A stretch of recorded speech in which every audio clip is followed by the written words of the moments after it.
श्री स्वामी समर्थ मित्रांनो, तर आज नवरात्र बसणार आहे। तर आपल्याला माहिती आहे माता भगवतीची सर्वात उच्च कोटीची सेवा म्हणजे श्री दुर्गा सप्तशती पाठ।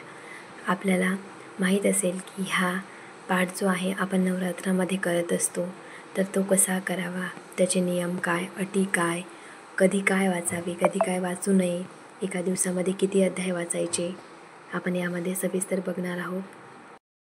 चला तर आपण सुरुवात करूया की काय नियम आहेत आणि काय अटी आहेत जे आपल्याला पुढे फॉलो करायचे आहेत।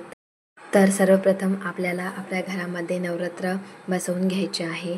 माता जी तुमची कुलदेवता असेल त्यांचा तुम्हाला घटस्थापना करायची आहे। त्यानंतर एक स्वच्छ पाट घ्यायचा आहे, त्यावर आसन टाकायचं आहे आणि त्यावर आपला ग्रंथ म्हणजे श्री दुर्गा सप्तशती हा ग्रंथ ठेवायचा आहे आणि सोबतच एक माळ पण ठेवायची आहे। आणि आता आपण बघणार आहोत की काय काय। तर आपण सुरू करूया। दुर्गा सप्तशती पाठ वाचण्याचा क्रम कसा असावा, तर हा असा असावा। सर्वप्रथम आपल्याला श्री स्वामी स्तवन घ्यायचं आहे। एक वेळेस एक माळ श्री स्वामी समर्थ मंत्र जप करायचा आहे।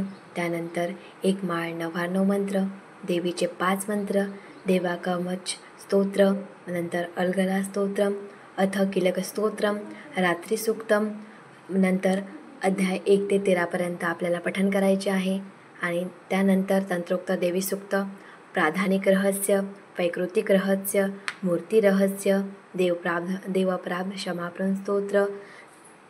त्यानंतर 1 ते अध्याय वाचून झाल्यानंतर एक पाठ पूर्ण होतो। दररोज हा पाठ झाल्यानंतर आपल्याला माताराणीचा जय जयकार करायचा आहे। ते अशा प्रकारे उदयोस्तु श्री महाकाली महालक्ष्मी महासरस्वती राजराजेश्वरी आई साहेब, श्री अंबा माता की जय, श्री अंबा माता की जय, श्री अंबा माता की जय, भारत माता की जय असा जय जयकार करायचा आहे।